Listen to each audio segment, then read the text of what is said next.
Chapter 1. The lowest moment in my life and how I fought back. $1 billion in the hole. What do you do when the entire world tells you it's over? I had such an amazing reversal of fortune in the early 1990s that I am listed in the Guinness Book of World Records for the biggest financial turnaround in history. I don't recommend anyone aim for the same goal. But when you've been on the financial high wire, it gives you a certain perspective that might be helpful to other people.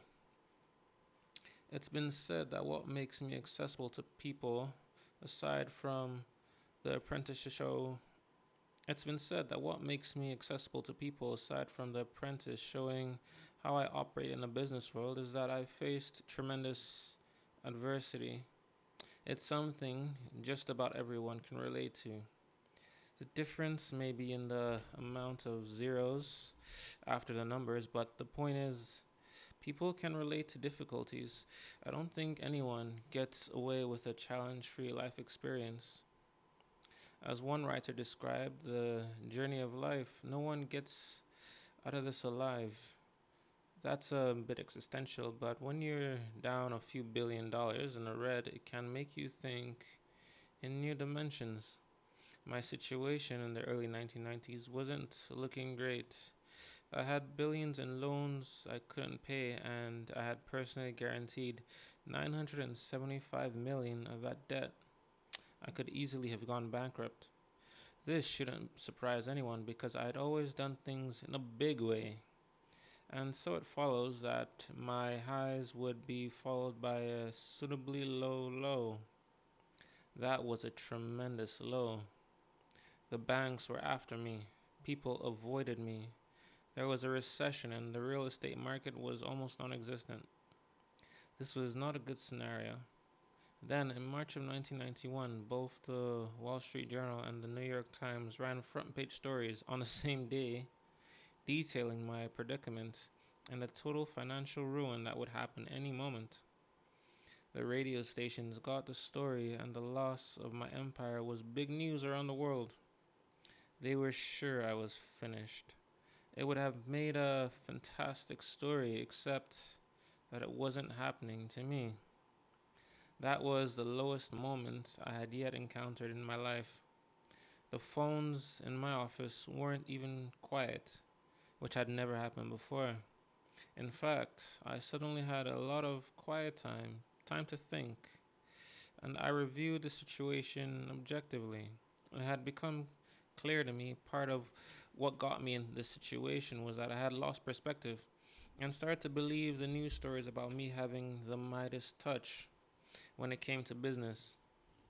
In other words, I became complacent. My momentum wasn't where it should have been. However, giving up is something that I never entered my mind, not for 1 second. And that's one reason I think I confounded my critics. They were trying to skewer me, but it had the opposite effect. It just made me want to make a comeback, and in a big way. I knew I could prove them wrong by being stubborn, being tenacious, and not giving up or giving in. I became a stronger person very quickly during this time. I'm not advising you to ask the same pressure that I did, but know that if you meet with some setbacks, refusing to give up is probably your best strategy. What gave me this fortitude, you ask? I'm not sure, but being tossed aside as a has been or a wash up by the world press might have had something to do with it. I'd also already learned that problems are often opportunities in disguise. I began to see my situation, believe it or not, as a great opportunity. I had a big chance to show the press and my critics and enemies that I was a force to be reckoned with, not a flash in a pan success with no staying power.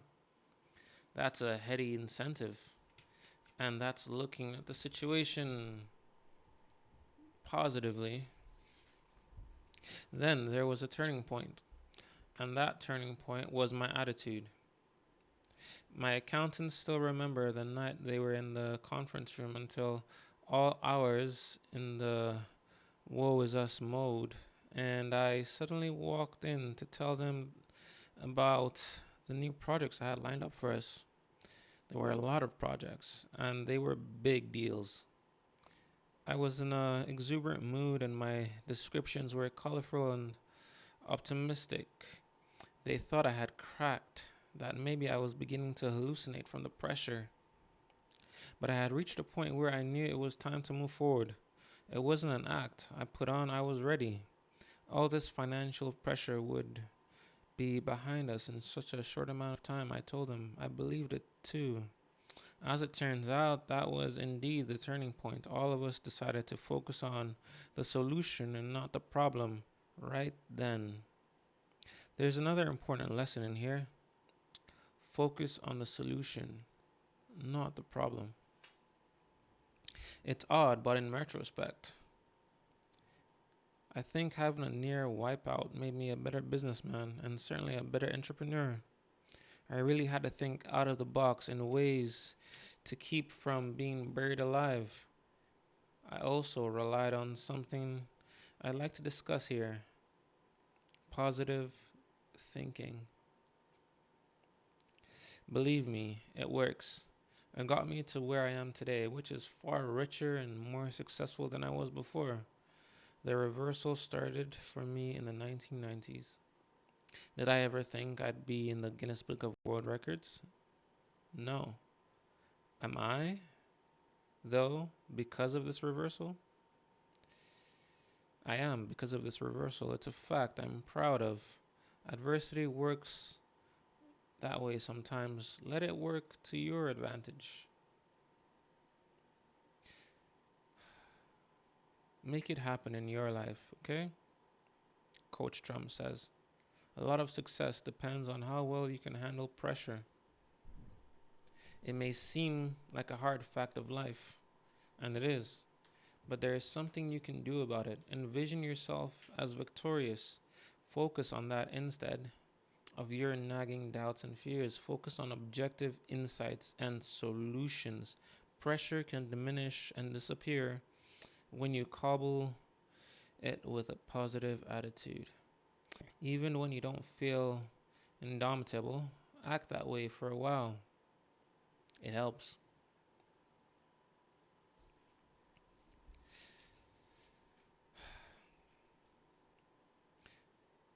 Failure is not permanent. Wholeness and the Art of the Comeback, Chapter 2. I feel strongly about the importance of wholeness.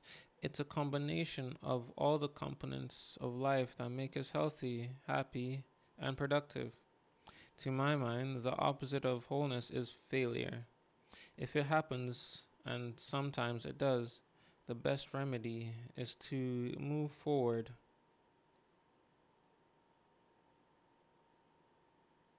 To realize that failure is not permanent, and to immediately focus in the right direction. Ultimately, a solution will show up. I don't mean to sound like a faith healer, but there is something profound and yet simple about viewing failure as a lack of wholeness. I will also add it's effective. Believing that a negative situation is temporary and wrong will give you the impetus to do something about it, to feel righteous and energetic about fixing it. Being unhappy and unproductive is simply not part of my game plan, and it shouldn't be part of yours either. See a situation as unacceptable, as taking you away from wholeness, and you'll be motivated to get out of it as quickly as possible. When I had financial setback in the early 1990s, I saw it as more of an aberration from the norm than a final sentence. I knew what it was like to be whole, and all I had to do was get back to that place. I felt a comeback was what was expected of me, and I expected it of myself. All I had to do was take the next step to get my momentum going again, which is what I did, of course. It didn't happen overnight, but eventually things started to sort themselves out. I've seen some people get completely swallowed up by failures. The worst thing you can do to yourself is to believe that bad luck is your due. It isn't. It's not just intelligence or luck that gets us places, it's tenacity in the face of adversity. Some people see problems as bad luck, but I don't. Problems are a part of life and a big part of business. The bigger your business, the bigger your life, the bigger your problems are likely to be. Being prepared for that will save you a lot of emotional turmoil, unnecessary deliberating, and even illness. I've known people who have come back and not just from adversity, but from tragedy. There is adversity and then there is tragedy. Thinking about both in a good way, it can get an objective view of what you may think your problems are. Your situation may be tough, but you can bet others have had far worse things to deal with. One way to pave your way from a comeback, for a comeback, or for victory is to read about people who have been courageous against the odds. My guess is they felt they had an obligation to succeed, and in some cases, an obligation to survive. That's how I feel. I feel I had the privilege of a great family, a great education, and I am serious about honoring those privileges, which means expecting the best for myself. You can have the same attitude no matter your situation or background. When failure comes your way, you must believe that no matter what you matter, that you can overcome it. And most importantly, that success is what is expected of you. You'd be surprised at what you can accomplish when that's your attitude. It's not just survival, it's not just success, it's your obligation. A sense of duty toward wholeness will go a long way towards your personal and professional success. What I learned at the time of my worst financial problems is that I was resilient and that I had this indomitable sense of success that couldn't be taken from me no matter what the newspapers said. That brings me to another level of thought, which is faith. Faith is a bit like wisdom. People can help you along the way with it, but above all, you have to develop it yourself.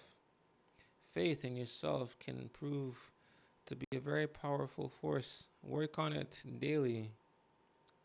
Sometimes, when you're fighting a lonely battle, keeping yourself company with positive reinforcement and faith in yourself can be the invisible power that separates the winners from the losers. Losers give up. Losers give up. That's a fact. In summary, strive for wholeness. Believe in yourself. Keep your momentum at full throttle. And be strong and tough in your resilience. Don't expect anything less than that from you and yourself. I can assure you that success will become a permanent situation for you, even when your external circumstances may not show it. Never give up. The Apprentice was supposed to be a big mistake. Get the best advice you can. Then trust your gut. Chapter 3. When reality shows hit the scene a few years back, I found the premise interesting, but I definitely wasn't interested in doing one. Even when I had been approached multiple times to do a show, I found the ideas boring and stupid. To have cameras following me around, to watch me brush my teeth, comb my hair, conduct meetings, eat lunch at my desk seemed like an unnecessary interference. I turned them all down without a second thought. Then a couple years later, I was asked by Les Moonves, the head of CBS Entertainment, for permission to film the live finale of Survivor at Woolman Rink in Central Park. After I renovated Woolman Rink, I took control through a long term lease. I thought it sounded like an interesting idea, so I said yes. When I arrived to see the skating rink transformed into a jungle, I have to admit I was surprised. Then suddenly, a young man appeared and introduced himself to me. It was Mark Burnett, and I told him I knew who he was, so the introductions weren't necessary. Mark quickly went on to ask me for a meeting to discuss a new idea he'd had. I said, fine. About a week later, he came to my office and, after some preliminary chat, told me he had an idea for a new jungle reality show on the jungle would be the canyons of New York City and the world of big business. There would be a 13-week job interview, and the winner would become my apprentice in real life. They would get a job at the Trump organization. There would also be an educational subtext, which appealed to me immediately. A reality show with some substance could be a new concept for everyone. I told Mark I was interested. Then, what he had to do was pitch the project to top networks. Everyone wanted it, and they too loved the concept. We went with NBC, who was also broadcast Miss Universe, Miss USA, Miss Teen USA pageants. We already had a strong relationship, so that was a done deal. Now, for some of the challenges, first, not one single person except Mark Burnett and NBC was enthusiastic about The Apprentice and my participation in it. All my advisors thought it was a risk, that it would be a bomb, or rather, it would bomb, that my credibility as a businessman would be jeopardized, that my focus would be lost, and that I was making a huge and ultimately very public mistake. When I look back, it's pretty amazing how dead set against it they were. The biggest mistake you'll ever make was a common phrase I heard. I didn't feel a lot of support. I reviewed their considerations and thought, I hope they're not right because I already told Mark Burnett I was going to do it. My gut instinct told me it was the right thing to do without consulting anyone. The next problem was that Mark Burnett told me that the most time they would need from me each week to film a show was 3 hours. 3 hours for a primetime show? Amazingly, I believed him. When it turned into more like 30 hours, I had some concerns. Namely, I was running a huge organization and already worked about 12 hours a day. How would I handle this? For once, I thought I'd probably overextended myself big time. What I decided to do was to take it week by week, realizing it would probably need more time initially. It would probably need more time initially, and that I could live with that for a short time. What happened is that it gradually did become part of my daily routine, but my days were definitely longer. I adjusted. Everyone adjusted, and it gave me a new form of energy as well. If you're faced with a situation that is demanding of your time, give it a chance to settle in. You'll be surprised at how much you can actually do each day. The week before The Apprentice aired for the first time, January 2004, I remember wondering that if that would be the last week of my well respected life. I couldn't help but think that, considering all the negative advice I'd been given, although the electric energy we seemed to capture during the shooting was strong, was it just because it was something new for me? Was it really going to be good? What if it was a disaster? How long would it take to recover? There was a huge amount of media attention already. Having a show bomb in that environment wouldn't be easy to handle. These pre-debut thoughts were the low point for me because they were justified concerns, not just nerves or negativity. What got me through was remembering my gut instinct that said, this is a great idea. Let's go for it. Fortunately, The show was a sensation. It became clear the number one show very quickly. Everyone was excited about it, and so was I. But I was also relieved. It was a big chance to take, and it's one thing if you're not well known and your show tanks, but if you're already famous, the sting is worse. If I hadn't decided to take the risk and go against my advisors and do the show, none of this would have happened. One side effect is that my brand became far better known around the world, and that there was an amazing media interest in everything that I did. That's another form of free advertising. It worked to my benefit as a businessman as well. So when I advise you to take risks, there's a reason for it. I often tell people that I listen to everyone, but decisions will ultimately be made by me. And that's a good way to be in life and in business. Listen to others, but never negate your own instincts. If I had listened to everyone, The Apprentice would have never happened. We've had 6 great seasons, and we're getting ready to tape the 7th now. It continues to be a tremendous experience for me and for everyone involved. Not bad for a big mistake, huh? However, when you do take risks, since they won't always work out, you better make sure the upside is huge.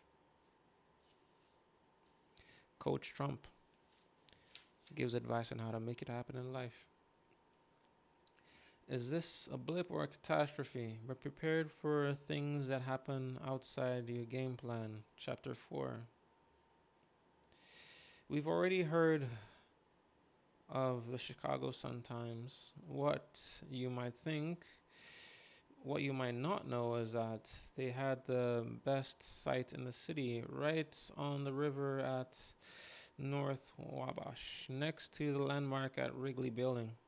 I wanted it for Trump International Hotel and Tower in Chicago, and I got it. It's a fantastic location, and if you visit Chicago and take the architectural boat tour of the city, you will see what I mean when the building comes into sight. It can take your breath away, and that's whether it's windy or not. Even though it's only partially finished and won't be completed until 2009, because of the fantastic asymmetrical shape, the building dominates the view from Michigan Avenue Bridge and nearby West Wacker Drive. If you visit, you will see why we've spent so much time and effort on this building. My plan for the Chicago building began in 2000, and it was announced that it would be the world's tallest building. I was very excited about this prospect, and I knew I could get it done, and get it done brilliantly. However, after the terrorist attacks of September 11, 2001, I had the plans scaled down. Much as I wanted to build the tallest building, I don't think making a building potential target is a smart idea. So we changed the plan a bit. That was the beginning of a few changes, in fact. We had Skidmore, Owings, and Merrill as a building's architect, and they built over 15 models before we decided on something we all liked. Then this design was further refined after comments from the Department of Planning, community groups, architectural critics of Chicago, who were a big consideration. The revisions were done in 2002 and it was approved. Later, in 2004, we changed 10 floors from offices to hotel rooms, condominiums, based on marketing considerations. We finally began construction on March 17th, 2005, 5 years after announcing the project. You can see by the timeline that things don't happen overnight, even if your name is Donald Trump. This building will be a big beauty. It will be 2.7 million square feet, 92 stories, and will incorporate a health club and a spa. a five-star luxury hotel, condominiums, executive lounges, retail shops, and garages. The penthouse will occupy the three top floors. It will be the tallest concrete structure and the second tallest building in North America, after the Sears Tower. The hotel is slated to open in December 2007, with the entire building to be finally finished by the spring of 2009. The cost will be around 800 million. This is a huge project. There have been some problems though, some big ones naturally. 3 months after we began foundation construction, we discovered that water had been leaking into the building site from the Chicago River. Since the foundation was being laid down by Since the foundation was being laid below the level of the river, it was always a possibility that the old river bulkhead that was already in place wouldn't hold. However, that wasn't the problem.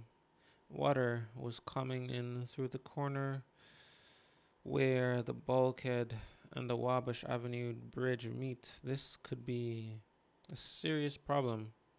So we dealt with it seriously, and it was taken care of. After a while, it is possible to take problems in stride. If you have the right attitude and know what you're doing. Another element of the building that took an odd turn was the structural design. In the original concept, the base and the first 14 floors of the building were designed to be a structural steel frame with a reinforced concrete building above. Very late in the design process, as we were bidding the work, we found that there was a huge spike in the world commodity prices for steel due to industrial growth in China, absorbing so much of the world's supply. We went back to the drawing board and redesigned the building as all concrete, saving several $1 million in the process and simplifying the construction logistics. We also had to consider that the rock casinos supports for the tower, which are sunk into the bedrock, make a lot of noise during construction.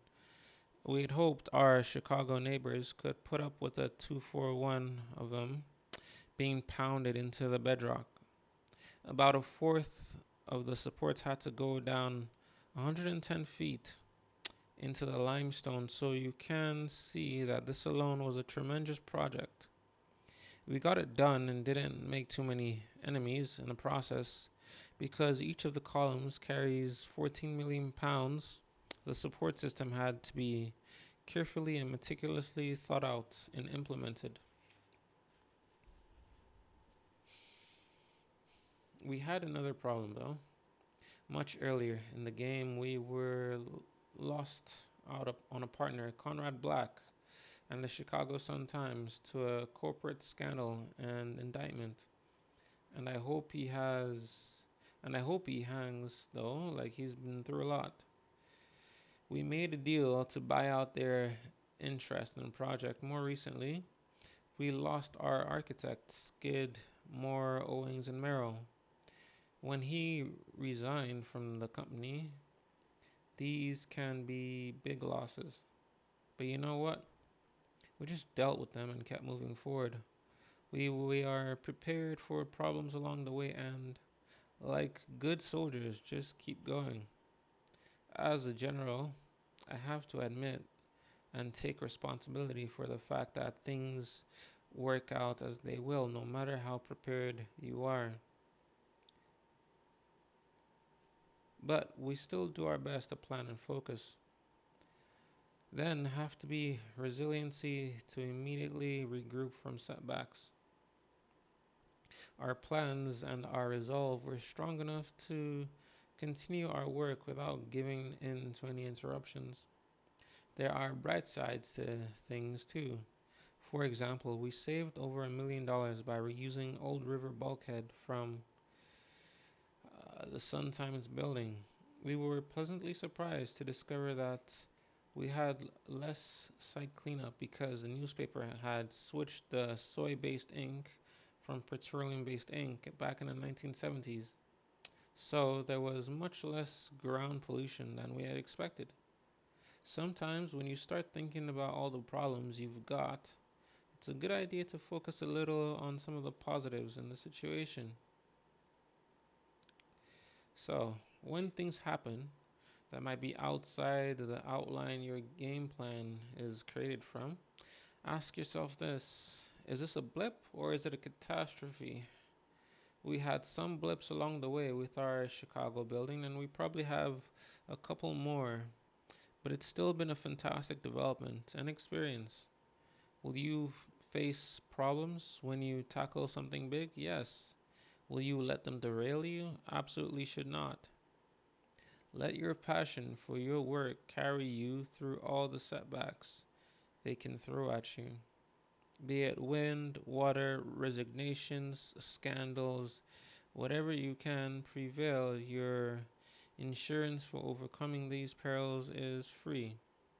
It's called never giving up.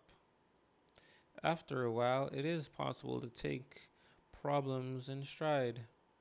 If you have the right attitude and know what you are doing, have the resilience to immediately regroup and change course if you need if you need to after you hit a setback.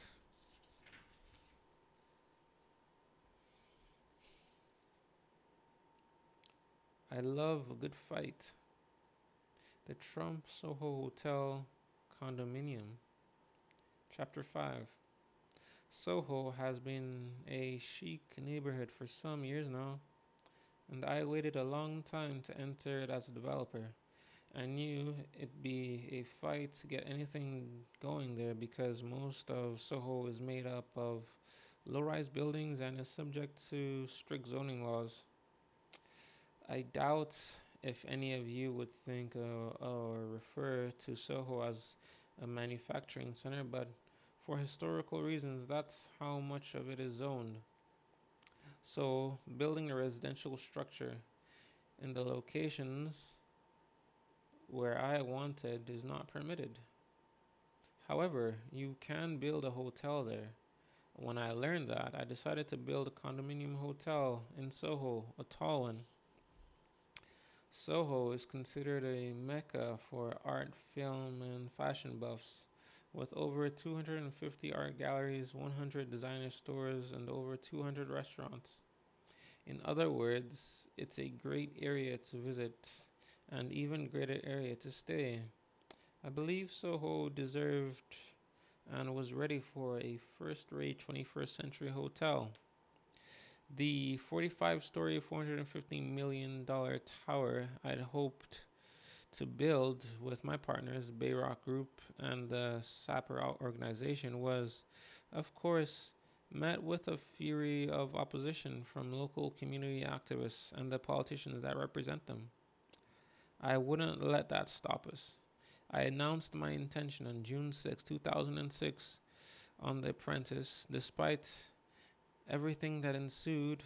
On May 8th, 2007, I'm pleased to report we were approved by the city officials to erect this condo hotel. Along the way, we had a few problems to deal with, which was not a huge surprise. The biggest obstacle was the height of the building.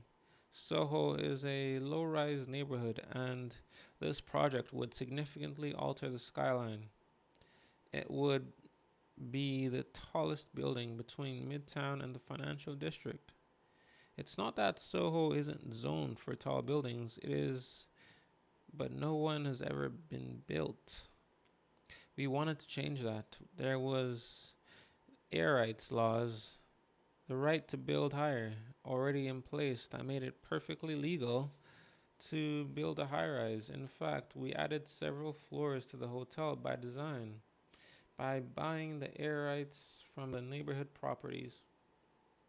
Although we had the right to build a hotel with the height we wanted, the fact that no one had done it before worked against us.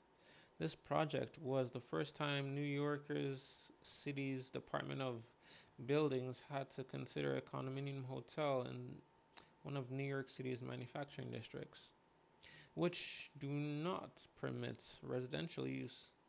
The city's antiquated zoning laws and the local residents together created formidable obstacles. New York City, unlike many other major US destination cities, had never before been confronted with a hotel condominiums, comprised with entirely of condominiums. The key zoning consideration for the city was that the units would not be residences for the owners but would be for transient occupancy. That meant we had to prove to the Department of Buildings that Trump Soho would not be a residential building but a building for short term stays. And I firmly believe we could convince the city officials of this. A condo hotel is not an apartment. It operates on the premise that the buyers have the right to use their condo units for only a certain number of days each year. And when an owner is not occupying their condo hotel unit, the units get rented out as hotel rooms. It's a great setup because both the owner and management company collect revenues. The units in Trump Soho are not designed for permanent residencies, nor would any owner use his or her unit that way. They look, feel, and design of a luxury hotel is far, far different than the residential building. We worked tirelessly with the city to make our intentions clear. As expected, everyone and their cousin came after me for this, and the Greenwich Village Society for Historical Preservation called my plan a Trojan horse way to sneak condos in manufacturing districts across the city. They said my motives were entirely covert. How a 45-story building can be considered a covert operation is beyond me. But you get the idea.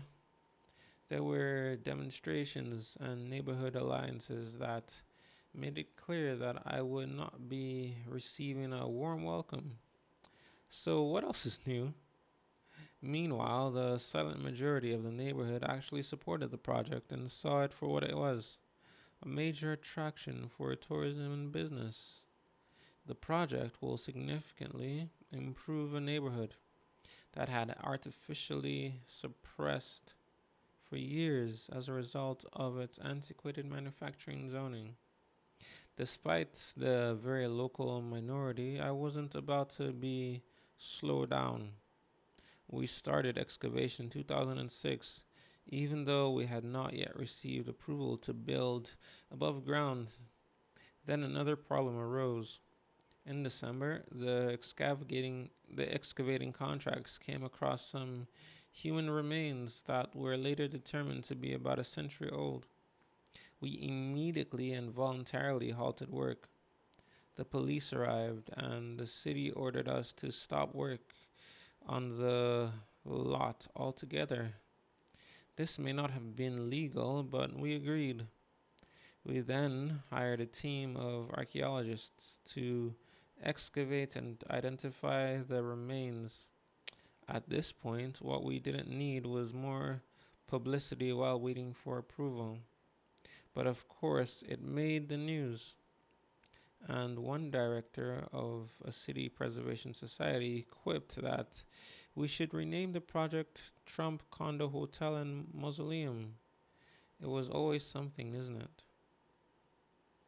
In the end, and despite all of the hoopla in the press, by attacking the skeleton problem immediately and in force, we were able to get back to work within a week. Then the bloggers got going on the subject of the hotel and the discovery, and it was a big topic for a while. We were also getting many letters from citizens and societies opposing our construction building. There were demonstrators at the site, and the controversy went on for close to a year. Additionally, We were accused of building a 45-story target for a terrorist attack, and there was an online cartoon that had a skeleton with a comb over as an advertisement for the new building.